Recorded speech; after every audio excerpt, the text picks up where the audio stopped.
The melee continues. Today we're going to. This is going to be somewhat of a belated review, where this film is not new, but it's, I guess, new for us because Ronnie, you and I live in Ireland, where we get many things that get a wide release in the US and much of the rest of the English-speaking world later than everybody else, or at least if we want to watch these things legally. I believe the way we get them is they put them on a raft and push them across the Atlantic. Yeah, I mean, and like, how long does it take to cross the Atlantic? Like a couple of weeks? Depends on weather, depends what the gods think that weather, week, the weather, the gods, luck, a little bit of magic. Long story short, basically, if you want your Amazon delivery on time, you gotta kill a goat. You've got to make some kind of a sacrifice with a pentagram on the ground. Yeah, that's the only way it's happening. But speaking of Amazon, which is quite prominent in this film. Not sure if they paid to be in the film, but I couldn't help but feel this movie was like a really bold, like, recruitment film. It's like, we're always reliable, at least. Really? Because I didn't get that impression at all. In fact, it seemed, I mean, the work's there at certain seasons. Like, we can't be there all the time. Yeah, it seemed to me implicitly critical of that whole set. But yeah, sorry, before we get into that, let's just introduce it a little bit. Yeah, you want to do the honors? No, I'd like you to take the reins this week. I was actually asking you to please do it. That wasn't a request.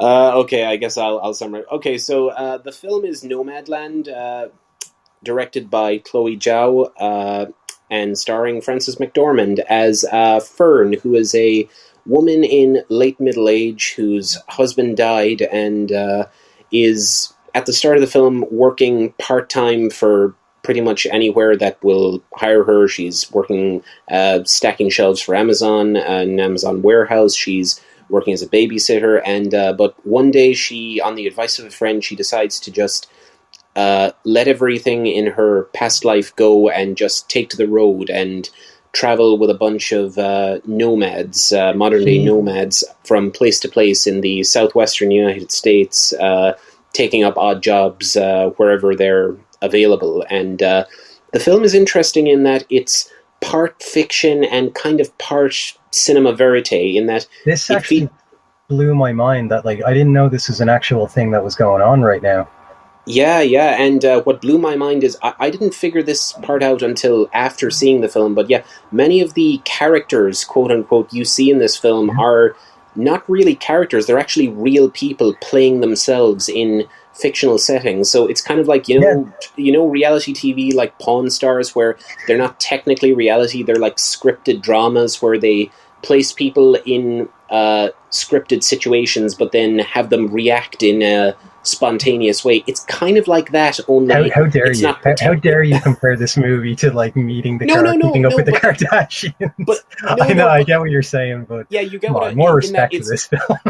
It's kind of the same thing, but from the opposite angle, in that it's making no pretense to be reality. It sells itself as fiction, but it's got elements of, I guess, documentary to it, where Frances McDormand is playing a fictional character, but she's interacting with real people playing themselves in scenes that are sometimes scripted, sometimes improvised, but the fact that these people are playing themselves in most of the scenes adds that layer of reality to it that I found fascinating. And even like, when I was watching it, I was like, wow, this acting is so authentic. It's so real, and these people seem so real. But then I found out later that, oh wait, they seem so real because they are real. They're just being themselves. Yeah, I was really surprised to learn that Bill was actually, like, I think, like, the founder of this entire movement. Like, he used to put up videos on YouTube about, like, mobile living, and I just thought he was some actor. Like, he reminded me a lot of. Did you ever see The Wire? Just season 1. I keep meaning to watch the rest of it. Well, never mind. There's a character in The Wire. People who've seen it, he's Bubbles' AA sponsor, and people know that guy. He reminded me a lot of that guy, where he's not an actor, just has a very kind of natural kind of gravitas to him, where, like, you just feel like he'd always be good in the scene, even though he, like, can't really. Yeah, it is fascinating when you realize that, because I think this kind of filmmaking used to be more common, but we haven't seen a film like this, or at least not on this scale, in a while. Though there was actually an Irish film, I think, made a few years ago called Pavi Lakeen that was kind of similar, where they followed a real traveller family, and some of the scenes were scripted, but they're playing themselves effectively. So yeah, that kind of fiction, but built on a foundation of real life. I like Hellstrom's Hive. I'm not familiar with that, sorry. Hellstrom's Hive is a Frank Herbert novel, which is based on kind of like actually, you know a what? sequel to a fake documentary with real elements in it. But yeah, you know, sorry, I actually am familiar with it, but I had forgotten the name of it. I haven't read it, but yeah, the only thing I've read by Frank Herbert is Dune. I'm a Philistine. I know. You didn't have to agree with me. No, I think I will. On that one, I will. Yeah, right. Okay, so you the intellectual. yeah, that's me. Yeah, so anyway, getting on to, I guess we can kind of loop back to what we said earlier about, I have seen some criticism of this film by, I must say, I must be blunt, people who I think haven't actually watched the film but just heard about it through the grapevine, that it works as a quote-unquote ad for Amazon. I do not think that is fair at all, because... Are you talking about me there? No, not you. I'm saying, like, people online, like, who haven't seen the film accuse it of being an ad for Amazon. I do not agree with that interpretation. People are making this joke, but... I do not agree with that interpretation, because I don't think Amazon, even though they're depicted in this film and they're not openly criticized, I don't think they come off well in this, because they're depicted as the employer of last resort and not a very good employer for people who are just desperate. I think they come across as quite exploitative in this film. Why? Because like depressed people who have nothing have to turn to them. Exactly, yeah. I guess that's something of a point. On the other end, you get to live, well, it's not rent-free, actually, so I take back that point. Exactly. Yeah, as soon as anybody tries to make a point in Amazon's favor, you have to be like, oh, wait, no, that's not the case. I got free delivery now, so, like, I can't really complain. Like, chances are Frances McDormand is, like, packaging up something that was sent to me at one point in the movie. Like, oh, damn, I never even thought of that, yeah. Yeah, Speaking of which, what did you think of both Frances McDormand herself as a performer and her character, Fern, that we follow throughout this kind of fictional docudrama? Well, like, I've seen Frances McDormand in a lot of movies, and I was a big fan of Three Billboards Outside of Ebbing, Missouri. I have to say the full title, I don't know why. But I've seen like a lot of her earlier stuff with like her husband, Joel Coen, and her brother-in-law, Ethan Coen. And I think that like there's no real kind of way that you can say that like she's not a good performer. She's clearly like a great actor, and this performance is so different compared to like the other ones she's given, even just her most recent kind of notable role. But the character of Fern, I found alternatively like very sympathetic and sometimes a little frustrating, I have to say. I feel kind of the same way, but I'm wondering if it's for the same reasons. But I think my reasons are more to do with her framing in the wider story than I think the character herself. The character herself, I think, was great. This woman of late middle age who she moved out into a remote location with her husband, who has died at the beginning of the film, to kind of get away from it all, and now she's really getting away from it all. But it's difficult for me to talk about this without getting into spoiler territory, so I'm just going to talk about it in a kind of oblique way. We find out at one point in the film, in a sequence involving the character's sister, that her situation economically has not been this whole time as desperate as we were initially led to believe, and I think I was a little shocked, yeah.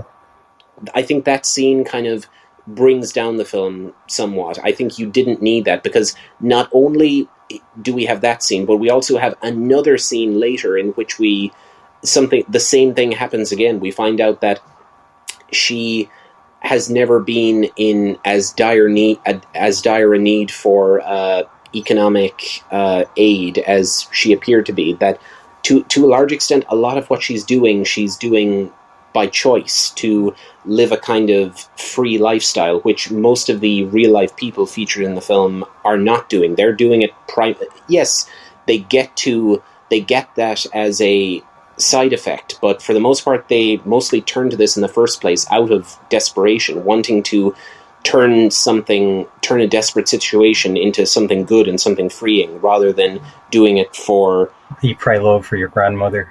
That's a fantastic way of putting it. Yeah, I felt that when we find this out about the character towards the end of the film, it does make it feel a bit eat, pray, love, which I feel unfortunately undermines the overall message and ethos of the film. See, that's the thing though, like, this is why I find the character, like, frustrating and sympathetic. I kind of got why she did it, because the movie, it's not just like some of these people are like, they're in serious financial hardships and this is like their only choice to kind of live a semi-functional life, but I think it's also, the movie's filled with a lot of people who seem like they've just like given up on regular society and dealing with people day to day and like a regular sort of lifestyle. And I think it's more of a commentary that like she's someone who slips between the cracks because she just has nothing to hold on to anymore, and she doesn't feel a connection to anything anymore, and kind of expecting her to hold on to it is like sort of cruel, you know?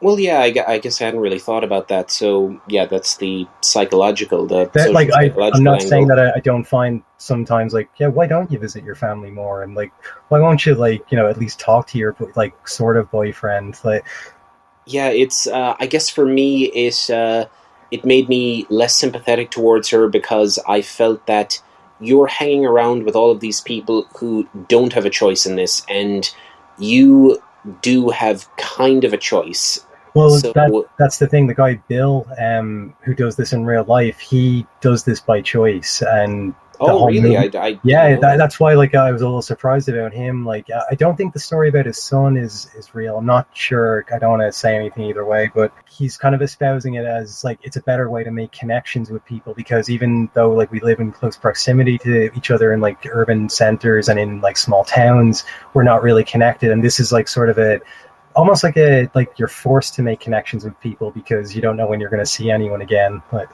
sure, and I do think it's definitely both. It's definitely economic and sociocultural. I guess that it's both at the same time. But I feel like there's an inherent sadness to the people like who do it by choice. Yeah, kind of. They're either running from something or something has like broken them in some way. And that's the way I felt about Fern, is like I couldn't figure out whether she's like running from tragedy, or if like this tragedy of her husband dying has like, and her losing her job at the plant has kind of like broken her to a point where she's just like, I can't do this anymore, fuck everything, and just sort of I'm hitting the road. Yeah, I guess maybe I'm being a little unfair. I guess perhaps sometimes when I read films like this, I can too cleanly separate the economic and the psychological, when maybe it's difficult sometimes to draw a fine line between them because one impacts the other. So yeah, were you just upset that like it wasn't making a big anti-capitalism message like you thought? Oh no, I actually think the film can be read in that way. It's certainly very critical of the Great Recession and how the market economy in the United States has let especially elderly and late middle-aged people down, a generation that we mostly think of as benefiting from the current crisis, and it's a tearing little down millennials for not doing enough, for not pulling themselves up by their bootstraps. But it does. It's a little horrifying to see that many older people like living like that. You're kind of just like, Jesus Christ, how are like, and you do feel that sense of like, how are these people not being taken care of? And then it's just like, oh, they're being exploited by Amazon. Like maybe you can work on a beet farm, work the kitchen in this crappy restaurant. Exactly. Yeah. So I do think the critique is there, and even though it's implicit rather than explicit, but yeah, I guess my one issue with the film is that scene with the sister kind of undermined that to an extent. I think it would have been fine to have that scene at the end where she visits the house of the friend she made on the road and something similar happens, but where she's given an opportunity to live in a more financially and emotionally secure set of circumstances, but That scene with the sister, I felt the film would be much stronger without that one scene in it. Maybe I'm nitpicking, but it really did bring it like down for me, away from me. that's the defining moment of her character. So Well, okay, I guess we it's can agree. it's like that's when you kind of get a full 3-dimensional understanding of her as a person, I think. Or you don't really understand her decisions, but you learn more about her. I felt that we already got that with the scene with the male friend at the end. That's what I think. Like that guy who decides to stay with his son and kind of offers her to like live with him, and it seems like and then she kind of just decides to leave. Do you think that she kind of viewed like him doing that as a betrayal, like you're settling down? Kind of. Doesn't that kind of inform then like the decision like of her sister, like or her sister saying that about her, that it's clearly like this is a choice she is making, not a situation she's been put in?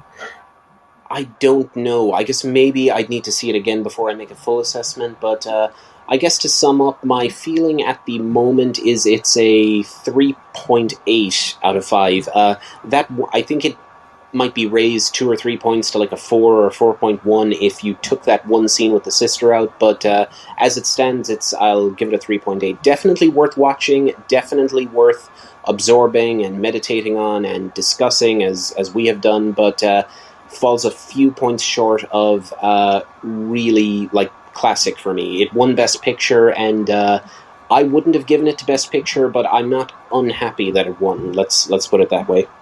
No, I'm never unhappy to see Frances McDormand win for something. So what would you give it?